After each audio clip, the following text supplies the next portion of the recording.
Welcome to our channel, where we bring you the most inspiring and life-changing stories. Today, you are about to hear a story that is not just about success. It is about struggle, pain, determination, and the power of never giving up. This is the story of a young boy who had nothing. Not a single penny, not a comfortable home, not even enough food to eat. A boy who lost everything at a young age, who had no one to help him, and who faced hunger, loneliness, and endless hardships. But that boy did not accept his fate. That boy refused to give up. He walked for 2 years, covering a distance of 470 kilometers, with no money, no food, and no shelter. He faced storms, hunger, and exhaustion, but he never stopped. That boy later became the founder of the world's most powerful luxury brand, Louis Vuitton. How did he do it? How did a homeless, hungry boy become the creator of a billion-dollar empire? How did he turn his pain into power and his struggles into success? Everything in this story is true. Every struggle, every success, and every detail. Watch the full story to truly understand the journey from nothing to ultimate luxury. Trust me, you won't regret it. This story isn't just inspiring. It's a powerful way to improve your English. With engaging storytelling, rich vocabulary, and real-life lessons, you'll learn naturally while enjoying an incredible journey. Now let's begin from the very start. In the year 1821, in a small village called Angers, France, a baby boy was born into a poor family. His name was Louis Vuitton, but life did not welcome him with comfort or wealth. From the moment he was born, he was surrounded by hardship. His father, Xavier Vuitton, was a carpenter, a hard-working man who built furniture and small wooden structures. His mother, Coronne Gaillard, was a hat maker who spent her days sewing hats for local women. They worked day and night, yet their earnings were barely enough to buy food. Louis grew up in a tiny wooden house with a leaking roof and cold, damp floors. Winters in Angers were brutal. Snow covered the village for months, and cold winds made life even harder. There was no heating, no warm blankets, and no comfortable bed. Louis and his family had to survive with whatever they had. At a young age, he learned that life was not fair. He did not have the toys that rich children had. He did not go to school like them. Instead, he spent his childhood helping his father in carpentry, carrying heavy wooden planks, hammering nails, and cleaning sawdust from the floor. His hands were rough, his clothes were torn, and his stomach often remained empty. But Louis was different from other children in his village. Even though he was poor, even though he had nothing, he had something that others did not. A dream. Every day, travelers passed through his village. Rich men and women dressed in fine clothes, carrying large wooden trunks and suitcases. Louis would watch them with fascination. Where were they going?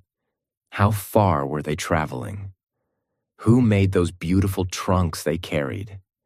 He had never seen the world beyond his small village, but his heart longed to know more.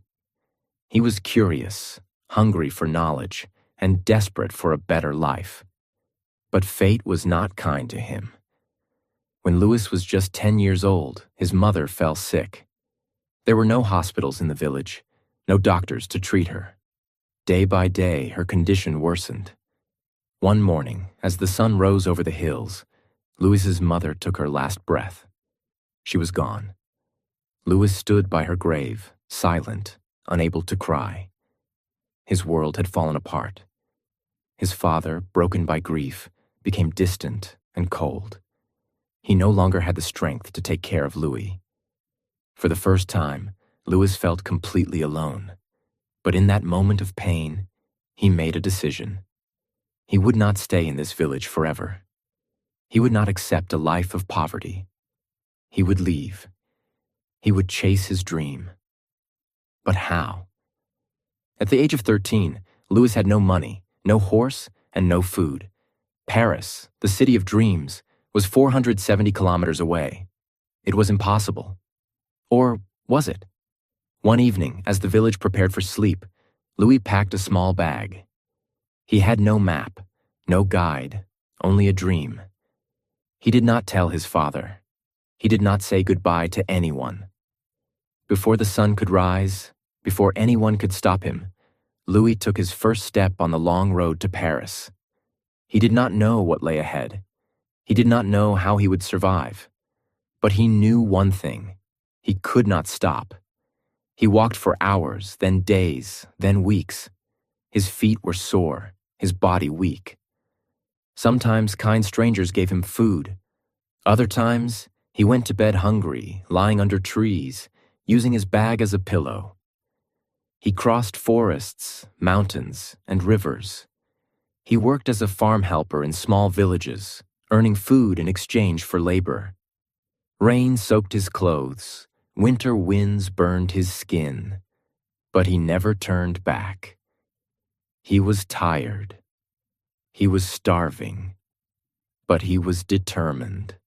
After 2 years of walking, struggling, and surviving with nothing but determination, Louis Vuitton finally arrived in Paris. But Paris was not the magical place he had imagined. The city was massive, filled with thousands of people, carriages rushing through the streets, and markets overflowing with food and luxury goods.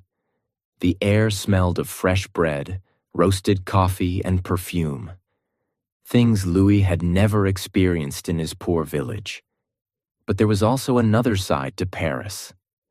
The streets were dirty, packed with beggars, thieves, and struggling workers who barely made enough to eat. The reality was harsh. Paris was not a place that welcomed the poor. And Louis had nothing. No home, no family, no money. He stood at the edge of the city, exhausted, his clothes torn, his feet bleeding from the long journey. His stomach growled, but he had no food. For the first time in 2 years, fear crept into his heart. Where would he sleep? How would he survive? The first night in Paris was the hardest. Louis found an empty wooden cart abandoned near a bakery. He crawled inside, pulled his small bag close to his chest, and tried to sleep. The streets were noisy. People laughed, shouted, and horses clattered against the stone roads. Rats scurried around, searching for food, but Louis was too tired to care. He closed his eyes, ignoring the cold wind biting his skin. The next morning, hunger forced him to wake up early. He watched as well-dressed men and women entered bakeries, buying golden loaves of bread and buttery croissants. The smell made his stomach twist in pain. He had no choice. He needed work. Louis walked from shop to shop asking for a job, but every time the answer was the same. No experience, no work, no connections, no chance, no money, no food. Paris was cruel to those who had nothing. Days passed, and Louis grew weaker. He ate scraps from the market, picking up leftover bread from the ground when no one was looking. His body ached. His clothes were dirty. He had never felt so alone. But he refused to give up. One evening, as the sun set over the city, Louis noticed a man struggling to carry a large wooden trunk into a shop. The man was sweating, his hands shaking from the weight. Without thinking, Louis ran forward and grabbed the other side of the trunk. The man looked at him in surprise but said nothing. Together, they lifted the trunk inside. The shop was unlike anything Louis had ever seen. Wooden trunks of all shapes and sizes lined the walls, some covered in leather, others decorated with brass locks and golden initials. It was a workshop, one of the finest in Paris. The owner of the shop, Monsieur Maréchal, watched Louis with sharp eyes. "You're strong for a boy your size," he said. "What's your name?" "Louis Vuitton, sir? What do you want?" Louis took a deep breath. This was his chance. "I want to work." Maréchal raised an eyebrow. "Can you make trunks?" Louis hesitated. "No, sir, but I can learn." The old man chuckled. "Everyone says that, but not everyone is willing to do the hard work." Louis's stomach clenched. He had come too far to be rejected again. "Give me a chance," he said, his voice firm. "I will work harder than anyone else." There was silence. Then Maréchal nodded. "Fine. You start tomorrow. But don't expect money yet. You work, you learn, and if you're good, then we'll talk about payment." Louis bowed. "Thank you, sir." He had done it. He had found a place to work. But this was only the beginning. The next morning, Louis arrived before sunrise. The workshop was freezing. The scent of fresh wood and glue filled the air. Tools were scattered across wooden tables, hammers, saws, chisels, and needles for stitching leather. Louis was assigned to sweep the floor, fetch tools, and clean up after the workers. At first, he didn't mind. He was just happy to be inside, away from the cold streets. But weeks passed, and he was still only doing basic tasks. He wanted to build. He wanted to create. One evening, after everyone had left, Louis stayed behind. He picked up a small wooden panel and began practicing. He hammered, carved, and stitched, imitating the work he had seen during the day. The next morning, Maréchal noticed the piece. He lifted it, examining the clean edges and precise stitches. "Did you make this?" he asked. Louis nodded, nervous. Maréchal didn't smile, but he didn't scold him either. "From now on, you stay after work. I'll teach you." That night, Louis worked harder than ever. He learned how to shape wood, how to select the best leather, how to stitch with perfection. He watched the master craftsmen memorizing their every move. Months turned into years. He was no longer just an apprentice. He was becoming a craftsman, and people started to notice. By the time Louis was 20 years old, his hands were no longer those of a poor village boy. They were the hands of a skilled artisan. He was faster than the other workers, more precise in his craftsmanship, and more creative with his designs. Nobles and wealthy customers began requesting him by name. "I want my trunk made by Vuitton." "That boy makes the finest trunks in Paris." His reputation grew. He was no longer just a poor worker. He was someone valuable. One day, a woman entered the shop. She was elegant, wearing a luxurious silk gown and a pearl necklace. But it was her name that changed everything. She was Empress Eugénie, the wife of Napoleon III, the ruler of France. She was not just another wealthy customer. She was royalty. Her silk gown shimmered under the golden chandeliers of the workshop. Her diamond earrings sparkled as she glanced around, unimpressed by the ordinary trunks lining the walls.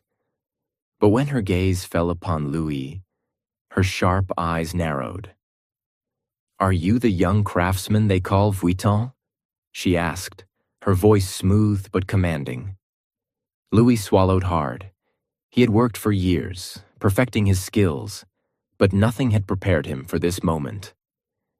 "Yes, Your Majesty," he replied, bowing slightly.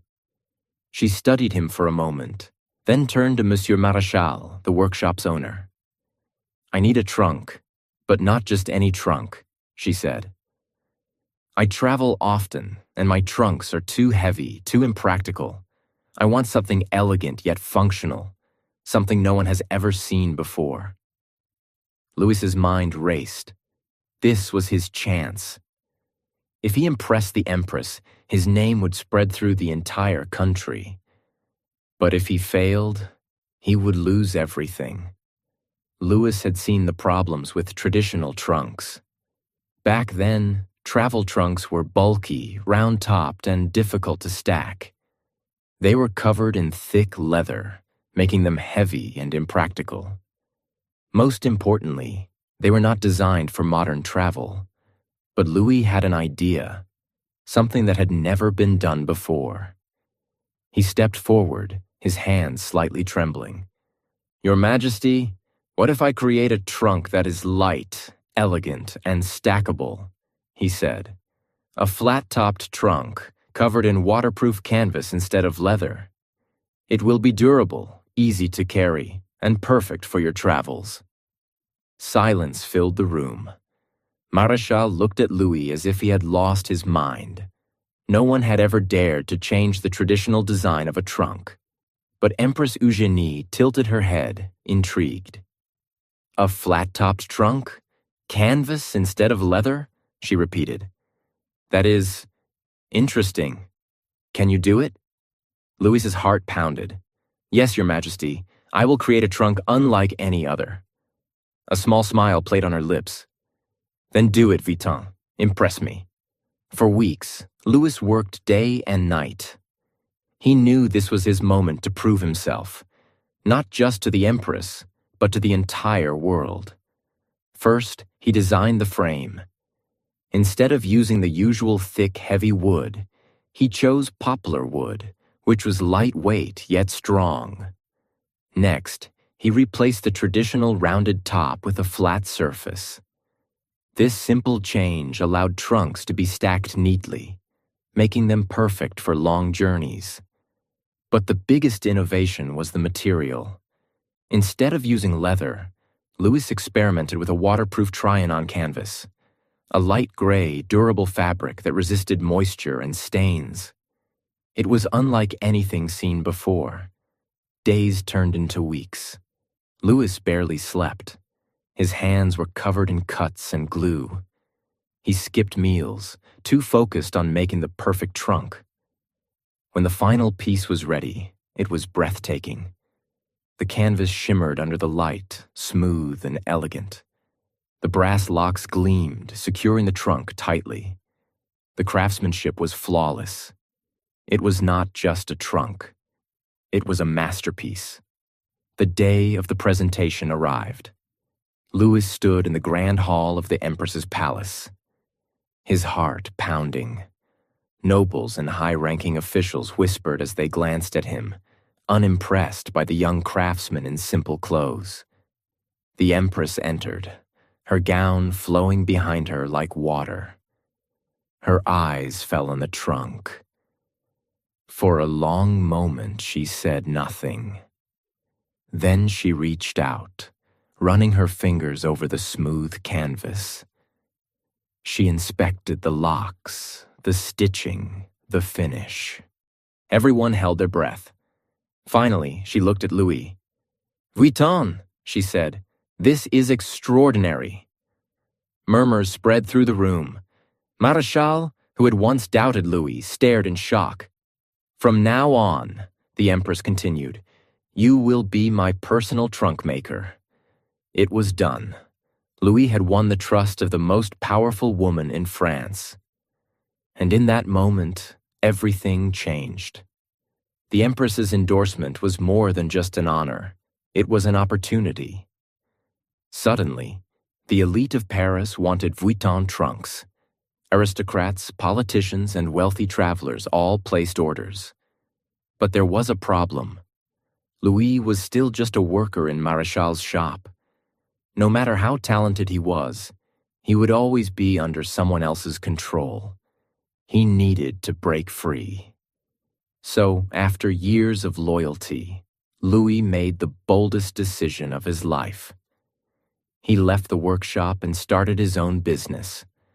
With the little money he had saved, about $1,000 in today's value, he rented a small space in Paris.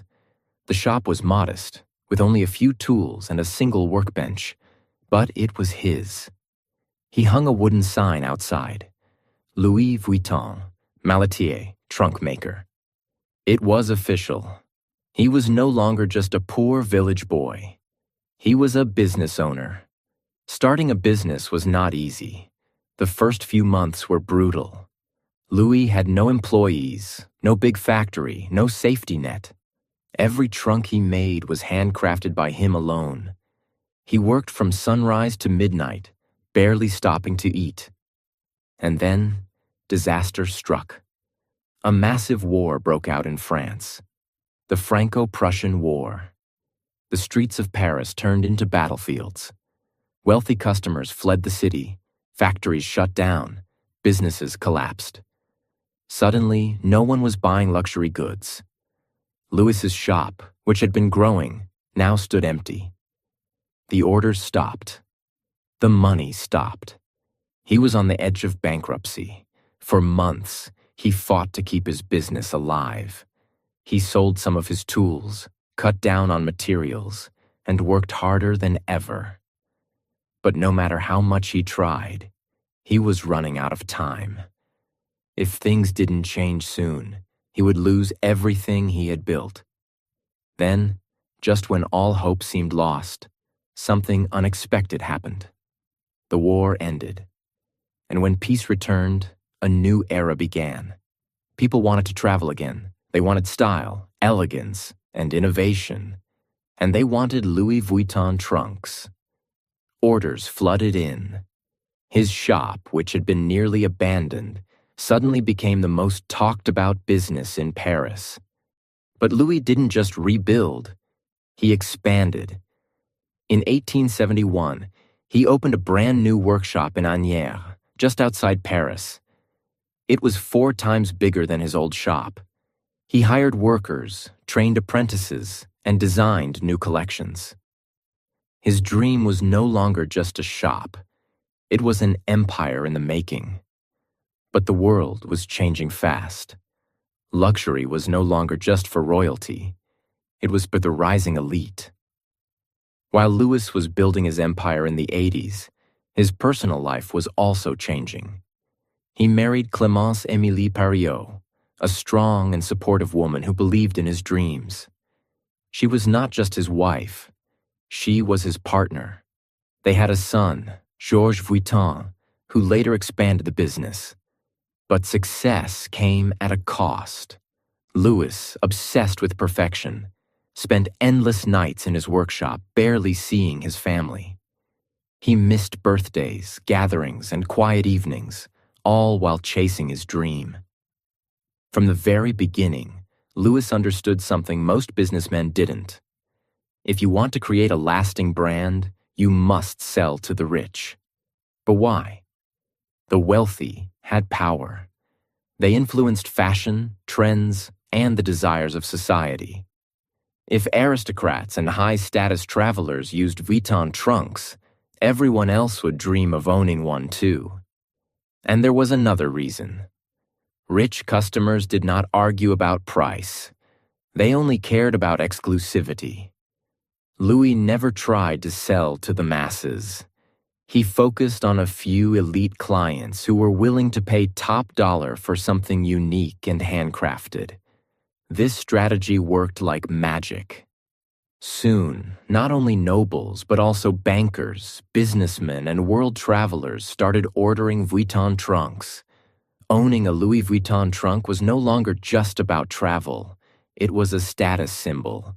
Louis Vuitton had built an empire, but his journey ended in 1892 when he passed away, leaving his son, Georges Vuitton, in charge. Before passing away, Louis called Georges to his side and gave him one final lesson. Never sell cheap, never sell to the masses. Our name must always stand for the best. If the world changes, we must change with it, but never lose what makes us special. Georges was young, ambitious, and determined to take his father's vision to new heights. He expanded Louis Vuitton beyond travel trunks, introducing handbags, cutlery bags, and luxury minibars that changed the world of high fashion. As his business grew, copycats appeared. Cheap imitations of his designs started flooding the market. Customers were being tricked into buying fake Vuitton trunks. Louis knew he had to protect his brand. He introduced the LV monogram in 1896 to stop counterfeits, making Louis Vuitton a name that only the wealthy could afford. Under Georges, the brand didn't just survive, it dominated the luxury market. But nothing lasts forever. Georges was aging. The empire was growing too big for one man. The world was changing fast. Automobiles, airplanes, and a new era of fashion were emerging. For decades, Georges had worked endlessly to expand the Louis Vuitton brand. He introduced leather handbags and accessories that became a status symbol. He opened stores internationally, making Louis Vuitton a global name. He protected the brand's exclusivity, ensuring that LV remained a luxury reserved for the elite. But in the 1930s, Georges faced his greatest challenge yet. His health began to fail. Years of stress, constant innovation, and global expansion had taken a toll on his body. By 1936, Georges Vuitton passed away, marking the end of an era. The question now was, who would continue the empire? This was when Gaston Louis Vuitton, Georges' son, stepped forward. Gaston Louis Vuitton had grown up surrounded by luxury, design, and craftsmanship. From a young age, he had watched his father expand the brand, and now it was his turn. But the world was different now. The Great Depression, 1929 to 1939, had destroyed businesses worldwide. The rise of automobiles and airplanes meant that traditional travel trunks were losing their importance. The fashion industry was changing. People wanted more than just luxury luggage. Would Louis Vuitton survive this new era? Gaston knew that if the company didn't adapt, it would die. So he made bold moves. 1. Expanding beyond travel bags. Under Gaston, Louis Vuitton introduced small leather goods, purses, and accessories. 2. Creating luxury handbags. He focused on high-end handbags that weren't just for travel but could be used in everyday fashion. 3. Innovating in design. He experimented with new styles, making Louis Vuitton more fashion-forward. But before he could push his vision further, World War II erupted, putting everything at risk. During World War II, 1939 to 1945, France was occupied by Nazi Germany. The country was in chaos, businesses were shutting down, and luxury brands were struggling to survive. Gaston Louis Vuitton had to make a choice: either close the business or find a way to keep it running. To survive, Louis Vuitton worked with the German-occupied French government. This was a controversial decision, and for years, this part of Louis Vuitton's history remained hidden. It wasn't until decades later that reports revealed the brand's ties to the Nazi government. But despite the war, Louis Vuitton survived. And when the war ended, Gaston Louis focused on rebuilding the brand's image. But this wasn't easy. After World War II, Europe was in economic ruins. The luxury market was weak, and people weren't thinking about expensive handbags or designer luggage. But Gaston knew one thing: the rich always find a way to stay rich. Even in difficult times, the wealthy elite still wanted luxury.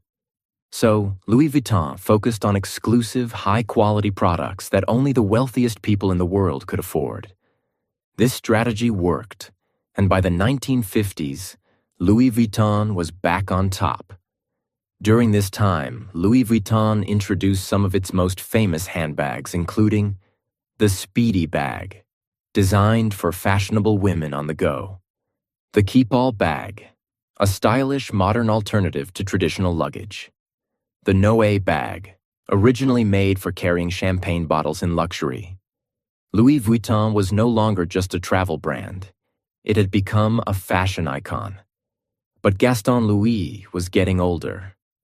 Who would take the empire into the next generation? By the 1960s, Louis Vuitton had grown into one of the most respected luxury brands in the world. But the world was moving faster than ever. New fashion trends were emerging. The wealthy class was expanding. Competition in luxury was increasing. Gaston Louis knew the company needed fresh ideas. So he brought in his son-in-law, Henri Racamier, to help modernize the business. Henri was a brilliant businessman with a vision. He believed that Louis Vuitton could become bigger than ever. His goal? Turn Louis Vuitton into the most powerful luxury brand in history. And this decision would change everything. By the late 1970s and early 1980s, Louis Vuitton was already an established luxury brand, known for its exclusive luggage, handbags, and accessories. But it was still operating like a traditional family business. The world was changing, and if Louis Vuitton wanted to dominate, it needed a new strategy, a new vision, and a new kind of leadership. This was when Henri Racamier stepped in. Henri Racamier wasn't a designer, and he wasn't a traditional businessman. He was a visionary. When he took control of Louis Vuitton, he saw one thing clearly. This wasn't just a brand. It was an untapped gold mine waiting to explode into a billion-dollar empire. But there was a problem. At that time, Louis Vuitton was selling only to a small group of elite customers in Europe. It was respected but not yet a global powerhouse. So Henri made bold, risky moves that would change the history of luxury forever. 1. Expanding to the richest markets. Instead of just selling in France, he pushed into the US, Japan, and the Middle East, places where the wealthiest people in the world were hungry for luxury. 2. Raising the prices. Henri knew one thing. The more expensive an item is, the more people desire it. He increased prices to levels that only the rich could afford. A Louis Vuitton handbag wasn't just an accessory. It was a symbol of status. 3. Luxury shopping experience. Louis Vuitton stores were no longer simple shops. They became palaces of luxury where customers felt special. Every store had private shopping areas, champagne service, and VIP treatment. But this was just the beginning. Louis Vuitton wasn't trying to sell to everyone.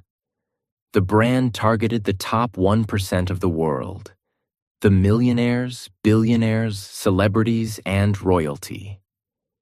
This was why they introduced limited edition bags, exotic leather products, and even private made-to-order collections. Some of the most exclusive Louis Vuitton products included crocodile skin handbags.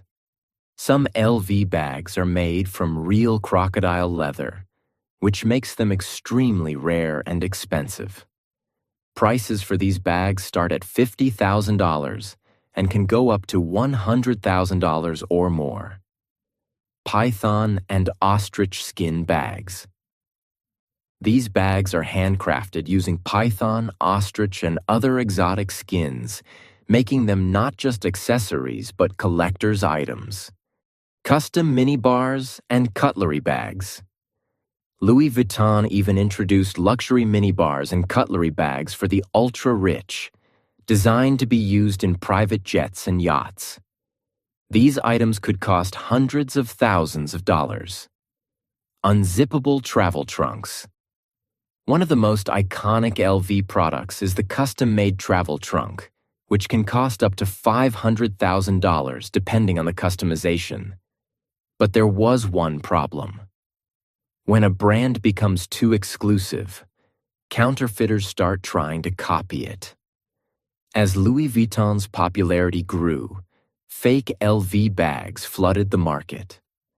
In the 1980s, knockoff versions of Louis Vuitton handbags were being sold on the streets of Paris, New York, and Tokyo.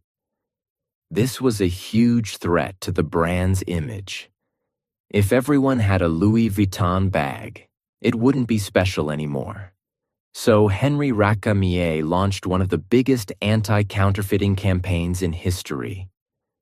Louis Vuitton hired special teams of investigators to track down and shut down counterfeit factories. They worked with governments to pass strict anti-counterfeiting laws. They introduced special security features in their products to make them harder to fake. But Henri knew that to truly dominate the market, Louis Vuitton needed to become more than just a luggage brand. So he made a historic move. In 1987, Henri Racamier made a game-changing decision.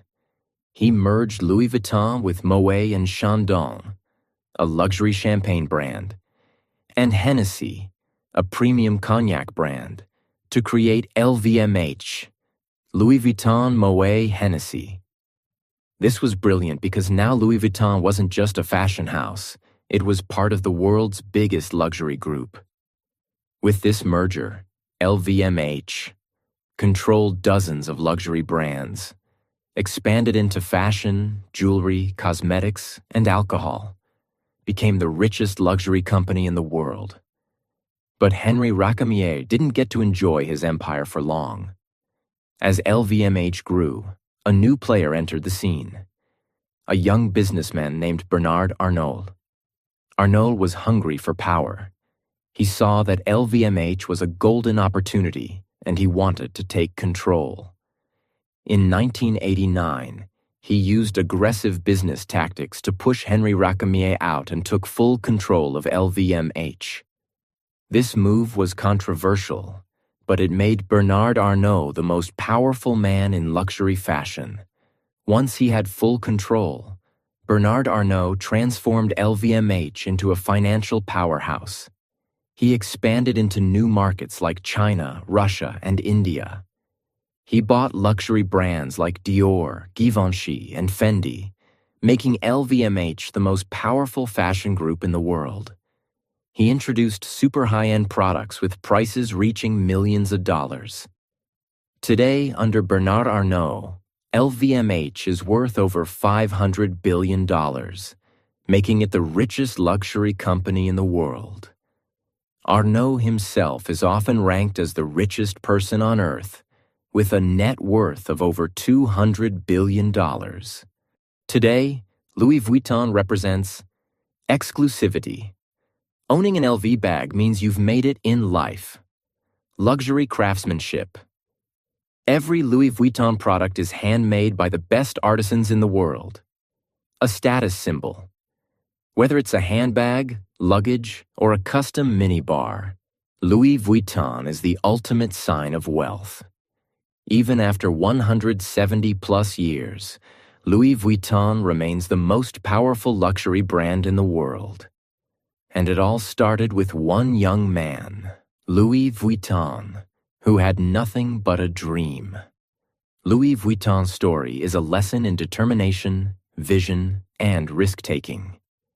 From a poor boy in a small village to the biggest luxury empire in the world, Louis Vuitton proves that hard work and innovation can change everything.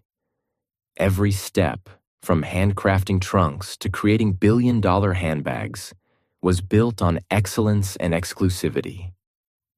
And even after wars, economic crises, and battles for control, Louis Vuitton has stood the test of time. This is more than a brand, it's a legacy.